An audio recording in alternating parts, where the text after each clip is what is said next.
Ah, não, quando o filho está envolvido é uma coisa totalmente diferente. Não tem nenhuma emoção tão profunda como a emoção gerada por um esforço do seu filho, ou seja, emoção positiva ou negativa. Nunca teve um questionamento assim ao apoio. Não, será que não estamos apoiando demais? Será que não é muito? Nunca teve, sempre foi o apoio máximo. Assim. Até hoje eu falo que a melhor coisa que eu fiz na minha vida foi ir por esse caminho.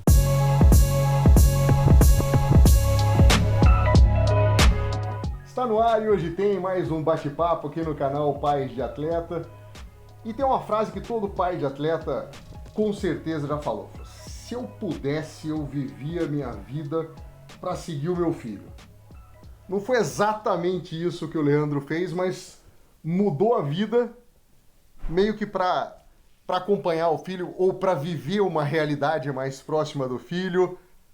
Como é que é isso, Leandro? Primeiro, um pouquinho de você. Quem é você?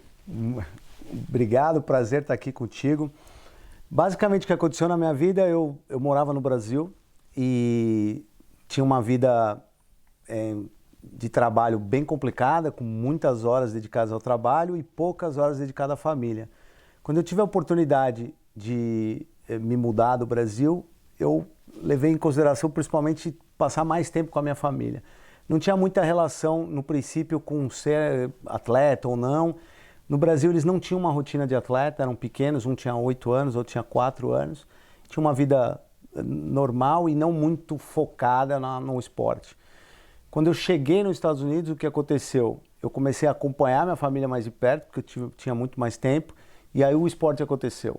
E aí, primeiro com o meu filho, ele começou a jogar futebol, e nos Estados Unidos se leva muito a sério desde as primeiras idades, e a coisa foi ficando mais séria, começou a ter um impacto maior na família, e aí acaba que é tão gostoso fazer que virou o centro da família, acabou virando o esporte, e até hoje eu falo que a melhor coisa que eu fiz na minha vida foi ir por esse caminho, sem dúvida nenhuma. No Brasil, era um empreendedor, um empresário.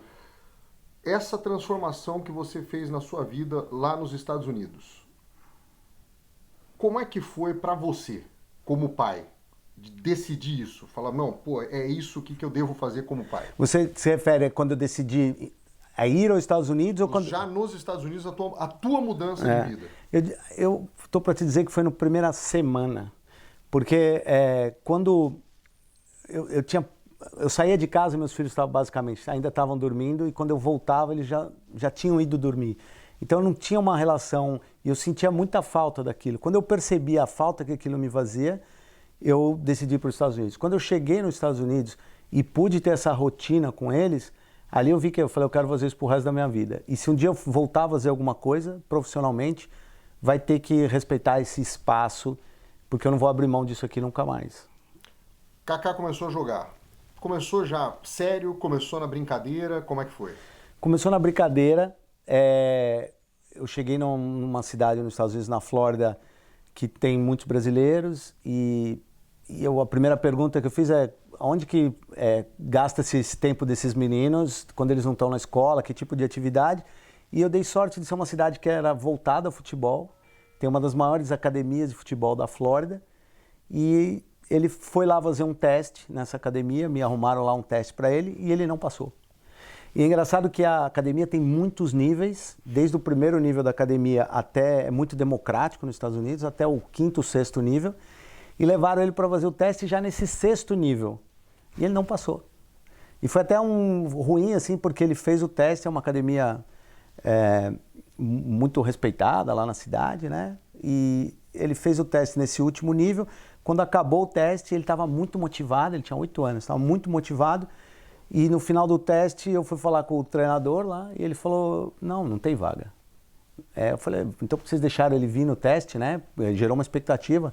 Eu vi que ele estava muito acima, né? Eram os meninos mais recreacional, assim. Não, mas não tem espaço. Aí eu falei, tá bom, fui embora. E aí perguntei para um amigo brasileiro, ele falou, não, tem uma academia menorzinha aqui, que com certeza vai ter espaço lá. E aí foi lá que começou a ficar sério. Que ele começou a se dedicar, ele também descobriu dentro dele que era aquilo que ele queria ser para o resto da vida, né? E ali que ele ganhou o amor. E aí a história é bonita, porque depois ele vai para essa academia no primeiro nível, 2 anos depois, 1 ano e meio depois, ele já vai para essa academia no primeiro nível, e dali para frente ele só foi subindo, mas começou aí nessa academia pequenininha. Uma preocupação dos pais, de vários pais que eu já conversei e tal, é o negócio da frustração. O Kaká teve essa frustração na primeira peneira dele ali. Como é que você trabalhou isso, cara? Para você e para ele? Eu nunca fui muito especialista em relações emocionais, assim. Eu fiquei mais frustrado que ele, e ali eu já senti nele um skill especial, assim, uma capacidade especial, porque ele se frustrou naquele dia, no dia seguinte tinha um outro teste na academia pequena, ele foi lá e já a frustração não existia mais. E eu estava muito frustrado, falando, não, será que vai acontecer de novo? Mas ele desenvolveu uma capacidade, desde pequenininho, de superar a frustração, que eu acho que é parte do sucesso que ele tem hoje, essa capacidade dele.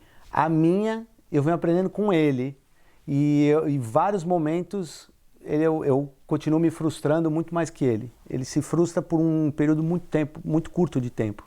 Você é um cara apaixonado por esportes. Muito. Quando rola esse negócio do teu filho, como é que é a tua relação com o esporte? Muda ou não? Cresce essa paixão? Diminui? Não. Quando o filho está envolvido é uma coisa totalmente diferente.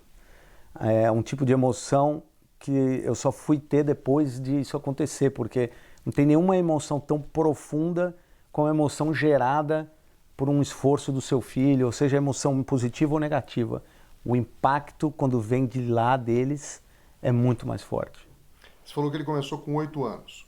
Quando na família foi o momento de, ficou sério, esse vai ser o centro? E como foi essa conversa entre os pais, entre pai e mãe? Nessa primeira academia dele, o sucesso foi quase que imediato, porque a academia era muito pequena, ele estava muito acima do nível, e aí, só que era metade da temporada, ele fez um pouquinho, continuou nessa academia. Quando ele foi para outra academia, eu já vi que ia ser muito sério, porque depois de uma temporada, ele já teve proposta de várias academias. Eu não conhecia bem o sistema americano, eu sempre fui um apaixonado pelo futebol, mas o sistema americano é completamente diferente do resto do mundo.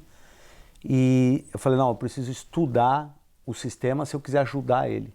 E acabou que isso virou para mim uma profissão. Hoje eu trabalho com futebol por conta do conhecimento que eu desenvolvi no sistema americano. Também o sistema americano explodiu, né, nos anos seguintes. Mas quando ele mudou de academia, quando ele começou a ser procurado, eu já senti que ia ser alguma coisa séria. E por outro lado, o jeito que ele começou a encarar também. Porque eu via as outras crianças da mesma idade, tinham aquilo como uma hora de diversão. E ele não, assim, ele queria performar a qualquer custo, assim. Então eu vi que despertou alguma coisa dentro dele que ia ser long term, assim, ia durar muito. Mas quando você conversou com a tua mulher, foi uma coisa que os dois chegaram e falaram, é isso mesmo, vamos lá e tal, ou foi um mais resistente? A gente tem essa sorte, a gente pensa muito parecido. Ela também ama o esporte e sempre quis dar suporte para as coisas que os filhos querem, né? Como os filhos queriam justamente uma coisa que a gente gosta também, a gente não teve essa conversa, assim, o negócio foi crescendo dentro de casa e virou o assunto principal num curto prazo, mas não teve um dia que falamos, vamos apoiar. O apoio foi crescendo, nunca ninguém questionou, um apoiava mais que o outro, nunca teve um dia que, porque é difícil, né, você ter que viajar, você perde finais de semana, seus amigos vão para um cruzeiro, você não vai, então acontece várias coisas. Nunca teve um questionamento, assim, ao apoio. Não, será que não estamos apoiando demais? Será que não é muito? Nunca teve, sempre foi o apoio máximo, assim. Falei da frustração, desse problema da frustração que muitos pais passam. Eu conheço o Leandro já faz um tempão. Tem uma outra preocupação dos pais quando o filho vai jogar fora, vai morar fora, vai morar longe e tal. E teve uma viagem, que eu lembro do Kaká, que ele foi e que ele passou mal. E vocês estavam longe. Como é que é isso, cara? Trabalhar à distância com o filho atleta? Esse episódio acho que foi o mais traumático da história toda aí desse acompanhamento. Porque eu estava na Espanha, foi na Espanha. Ele foi viajar sozinho, com 11 anos, com um grupo. E ele passou muito mal. A viagem não era bem organizada, não tinha seguro, levaram ele a um hospital público na Espanha e a gente não recebia as informações. Eu descobri através de um pai que ele estava num hospital público, a mãe estava no Brasil, eu estava nos Estados Unidos e não tinha acesso. Depois, quando eu consegui resgatar, ele estava super desidratado e eu sozinho com a minha filha e com ele e a mãe nos Estados Unidos. Foi um negócio muito dramático. E, inclusive, para ele foi a única vez nesses anos todos que ele me falou, pai, não quero jogar mais. Isso aqui não é para mim. Durou 24 horas, mas ele realmente, isso foi um impacto muito grande na família, em tudo. Vocês, pais, vocês pensaram nisso? No que ele demorou 24 horas para já mudar de ideia, vocês chegaram a falar, cara, será? Com certeza, porque não assim se a gente deveria seguir naquilo ou não, mas mais no sentido, será que a gente não foi longe demais? Será que uma criança de 11 anos pode viajar sozinha para jogar futebol num lugar desconhecido, com pouco? Então, assim, será que a gente não ultrapassou o limite? Então, esse questionamento teve. E o que você acha hoje? Uma criança de 11 anos que precisa jogar, você faria de novo? O que você acha? Então, essa pergunta é ótima, assim, porque eu não vejo a coisa acontecer sem algum risco. Eu sou fã do risco controlado. Tem risco, tem que viajar aos 11 anos. Ele não seria o que ele é hoje se ele não tivesse viajado aos 11 anos. Mas ali eu assumi um risco que tinha menos controle do que deveria. Essa viagem ele não faria de novo. Mas ele fez muitas outras depois, que eu acho, e minha filha agora, que joga vôlei, também faz e eu incentivo a fazer. Tem que checar um pouco mais até onde está controlado o risco. Outra coisa, você falou que a conversa ali foi acontecendo naturalmente, meio que virou o centro dessa maneira tranquila. Para o atleta, para o jovem atleta, ele é jovem e começou isso já há muito tempo. Você acha que gera uma pressão? Como é que você como pai, evita que toda essa pressão caia no atleta? Do tipo, sabe, dele olhar e falar, cara, minha família inteira agora, e aí? Eu acho que, assim, a pressão é um amigo e um inimigo, assim, né? Sem a pressão não tem a performance. Eu nunca vi um caso de que não existia pressão e a coisa andou no limite do potencial. Agora, tem pais que fazem pressão de um jeito e tem pais que fazem pressão de outro jeito. Eu acho que a crítica que é o ponto trágico do negócio. Eu ouvi uma vez de um treinador uruguaio uma frase espetacular. Fala assim, quem critica é o treinador, o pai abraça. Então, assim, quando você chega para o seu filho e faz uma crítica no sentido, você poderia ter saído jogando pela direita e saiu jogando pela esquerda. Isso é um erro que hoje eu vejo claramente, assim, isso é um erro grave, porque o atleta espera da família o suporte, o apoio. E a pressão, essa pressão de eu estou vendo que minha família está se dedicando e isso aqui é realmente importante, essa pressão eu acho saudável. Agora, a pressão pela performance específica, quando o pai faz, eu acho um erro absurdo. Eu já vi, hoje eu trabalho com futebol e eu vejo muito acontecer e nunca vi um efeito positivo, é sempre negativo. O Kaká, ele foi, eu li uma vez, acho que ele é o primeiro brasileiro de uma formação de um clube dos Estados Unidos que assina com o clube. Como é que é? Nos Estados Unidos ele tem um termo que eles usam que é homegrown. Homegrown é o menino da base que sobe para o profissional. Tá.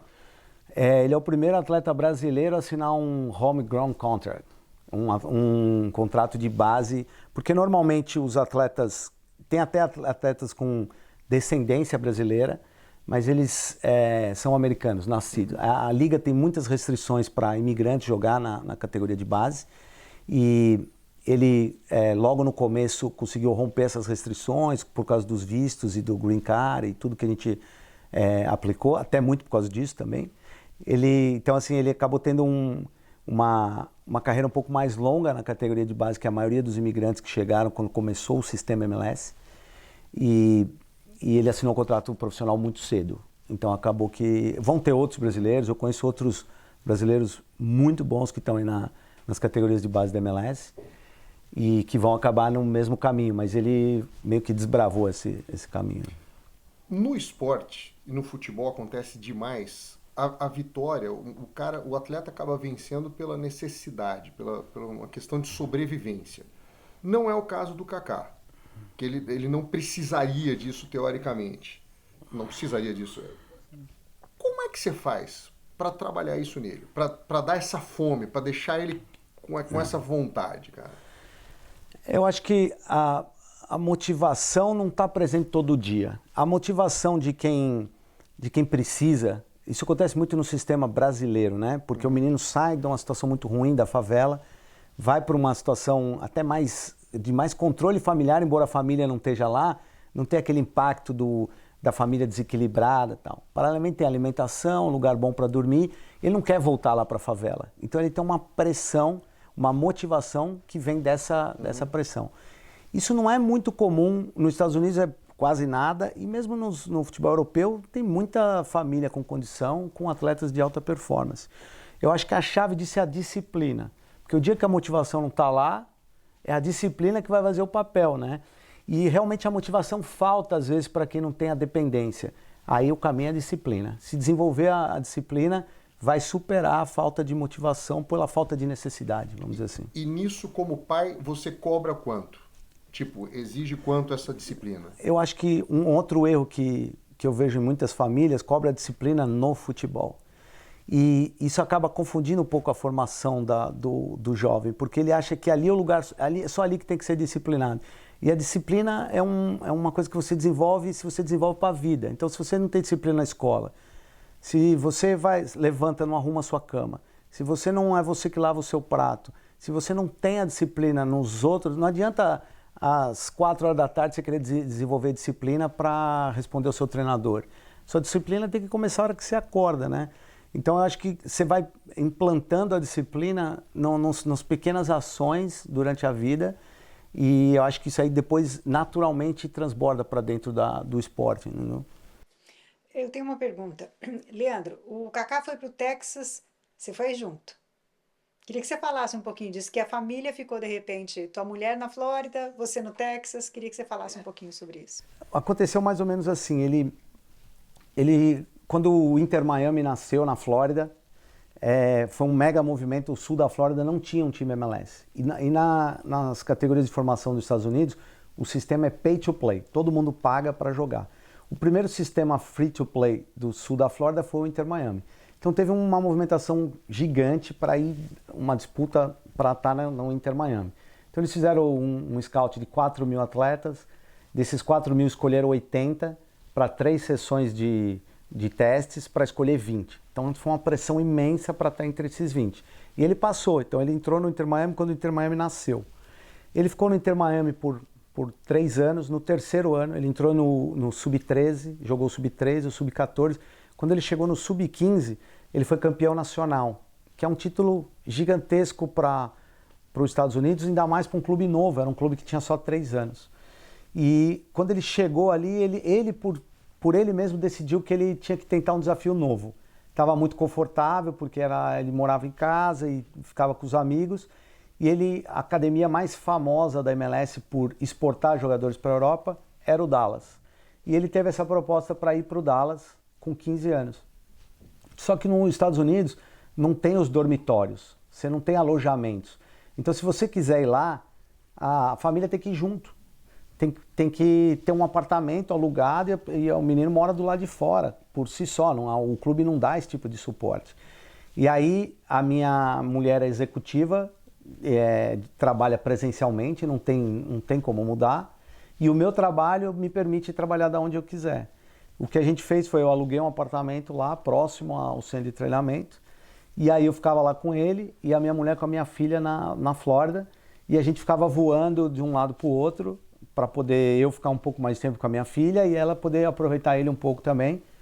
E foram assim por 2 anos, 2 temporadas, até que ele assinou o contrato profissional, e aí ele comprou o apartamento dele mesmo, e agora ele mora sozinho, mas agora ele já tem 17 anos, já está mais preparado, né? Toda essa questão da disciplina que a gente fez desde o comecinho, Lá se intensificou mais, porque ele passava muito tempo sozinho, então se ele não fizesse a comida dele, não tinha comida. Se ele não lavasse o prato dele, no dia seguinte o prato estava sujo. Então também isso foi muito bom para ele, esse período lá, mas para mim foi muito difícil e para minha mulher, porque a gente, por 2 anos, a gente ficou divorciado, vamos dizer assim, porque ficava um em cada canto. E foi difícil para minha filha também, que é mais nova, mas agora está mais estável. Só mais uma pergunta aqui. Para você, o que é ser pai de atleta? Como é que é esse sentimento? Como é essa obrigação ou esse desafio? Eu acho que obrigação não dá para chamar, porque assim, é a melhor atividade que eu fiz na minha vida, assim, porque o esporte, ele gera um nível de emoção diferente das outras atividades, né? Então quando você ganha uma partida, quando você faz um gol, aquele pico de emoção, eu não vejo, nunca tive na minha vida corporativa, nem quando eu assinei um contrato, ou quando eu consegui um cliente. A emoção do esporte é muito mais intensa, para cima e para baixo, né? Só que a emoção do pai é maior que a emoção do atleta. Então acaba que é uma coisa tão intensa e tão forte, e tão viciante, que você não tem como você ficar fora dela. Em momento algum você vê como obrigação. O que você tem, as minhas obrigações são as outras. Assim, o que eu tenho que fazer sem ser com o meu filho, né? Essa é a minha dificuldade. Gastar tempo com as outras coisas, porque a vontade que a gente tem é ficar um tempo inteiro com eles, vivendo a emoção do esporte. Então não é obrigação. Agora, é uma responsabilidade. Porque o que o esporte faz com o atleta vai para a vida inteira. Então um atleta que não é disciplinado nunca vai ser disciplinado. Um atleta que era disciplinado, mas não foi bem sucedido desportivamente, é um super executivo de multinacional, conheço muitos. Então o esporte molda a vida de uma maneira que, se você não ajudar nesse processo, e se você não tiver um impacto positivo, lá na frente você vai ter um remorso grande, porque vai impactar pro resto da vida. O Kaká nunca mais vai ser a pessoa que ele seria se ele tivesse continuado no Brasil longe do esporte. Não tem como. O esporte marcou demais e vai com certeza refletir pro resto da vida dele. Quando ele assinou o contrato, como é que foi para vocês? Foi tipo, caramba, chegou? Ou foi tipo, agora que começa? É excelente pergunta, porque é uma mistura de emoções. Porque eu aprendi com uma amiga minha, uma vez eu vi uma palestra espetacular, que ela fala que ela ia viajar com a família dela, e era uma viagem muito longa, e ela parava a cada tantos quilômetros para comemorar aquela parada. Então fazia a festa dos 100 quilômetros, e tinha mais 1000 pela frente, mas se comemorava. E aquilo ali para mim foi muito forte, porque a gente esquece de comemorar. Eu tenho muito o longo prazo na cabeça, e às vezes é cruel o longo prazo, porque as jornadas são muito longas e, no fundo, o que interessa é a jornada, né? Assim, se você não se divertiu com a jornada, você é campeão do mundo, mas não vai valer nada quando você olhar para trás. Então, quando eu lembrei muito nesse dia da assinatura disso, a gente fez o possível para celebrar. Eu tenho mais dificuldade de celebrar, mas eu fiz tudo para celebrar, porque a maioria dos atletas a maioria que eu falo 95% deles ou mais nos Estados Unidos nunca vão chegar naquela mesa para assinar aquele contrato de formação. É um contrato profissional, mas é o primeiro contrato. Mas 80% dos atletas nos Estados Unidos que assinam o primeiro contrato não assinam o segundo. Então, assim, você percebe que a jornada continua muito dura do primeiro para o segundo. Mas a jornada do 0 para o primeiro é muito relevante. Então a gente fez de tudo para comemorar por uma semana. Aí acabou aquela semana, fala, agora vamos sair dessa estatística dos 80. Já saímos ali dos 95 que não assinam, ficamos aqui nos 5, agora a gente tem que ficar nos 20 para assinar o segundo. E eu tenho certeza que no segundo nós vamos celebrar a outra parada da viagem, mas nós não vamos nunca deixar de discutir a próxima, porque senão perde o sentido, né? Nós fizemos uma entrevista com o Rubão, pai do Barrichello, e você tem um caso parecido com o dele. O centro foi o Rubinho e ele tinha uma irmã mais nova. Como é que você trabalha isso na tua casa, cara? E agora você foi no ponto mais difícil de todos. Porque o que acontece? Como a história do Kaká foi muito meteórica, e muito relevante para o sistema que ele está incluído do futebol nos Estados Unidos, gera um impacto natural na minha filha, porque ele subiu a barra muito, assim, do ponto de vista de reconhecimento, e muitas vezes eu vejo que ela sente necessidade de ter o mesmo nível de reconhecimento, o que é um erro absurdo, porque não existe uma jornada igual a outra, e não existe uma mais feia que a outra, mais bonita. Cada jornada tem a sua beleza, e a dela não é diferente. Agora, o futebol já é um esporte que 90% das pessoas que ela conversa já falam. Então ela chega na escola, os amigos dela pedem para que o irmão assinar uma camisa. E aí quando ela vai para o esporte dela, que o vôlei é um pouco menos popular nessa idade, ela já sente que ela está em desvantagem. E depois, para performar no nível que ele performou, ela sente uma pressão muito grande. E eu acho que essa pressão atrapalha ela, passa um pouco do ponto positivo. E a gente tenta manobrar esse equilíbrio. Ele tem demandas de atleta profissional e ela tem demandas de atleta que está começando uma jornada. São muito diferentes e ela, às vezes, tem a tendência de pôr tudo isso na mesma prateleira e não é, porque as discussões dela estão mais para frente, né? Com a idade dela, ele também não tinha esse tipo de discussão com agentes, com clubes, com outros países, não tinha, entendeu? Mas é super difícil de lidar. Eu concordo com o Rubão. O Kaká é novo, então tem muita coisa aí pela frente para acompanhá-lo. Mas quando você olha esse caminho do início até agora, qual é o teu sentimento? Eu acho que ele como pessoa, ele foi brilhante. Porque como ele geriu as emoções e as dificuldades, até agora ele está com uma lesão grave, ele tem uma capacidade de administrar os sentimentos que não sei de onde veio. A mãe não tem, eu não tenho, não conheço ninguém na família que tenha. Então, assim, ele como pessoa, ele foi brilhante. Como jogador, ele é um excelente jogador, tem muitos iguais, melhores, piores. Não vejo, assim, algo para destacar muito fora da curva. A parte emocional e como ele formou o caráter dele é realmente incrível. Mas a sua parte, quando você olha essa jornada aí, você fala assim, cara, eu como pai de atleta mais acertei do que errei? Eu acho que foi 50-50, assim. Eu olho para trás hoje, vejo alguns erros e eu até tento influenciar as pessoas a não ter os mesmos erros. Está muito relacionado à tal da pressão, do tipo da pressão, não a quantidade da pressão. Eu acho que eu fiz um trabalho médio, vai. Não foi espetacular, mas foi bom em alguns aspectos, tal. Eu acho que foi médio. Agora, eu só posso me considerar assim privilegiado, porque eu vejo que o tipo de emoção que eu passei, muitos nunca vão passar, porque por algum motivo o esporte não influenciou a vida deles como influenciou a minha. Obrigado.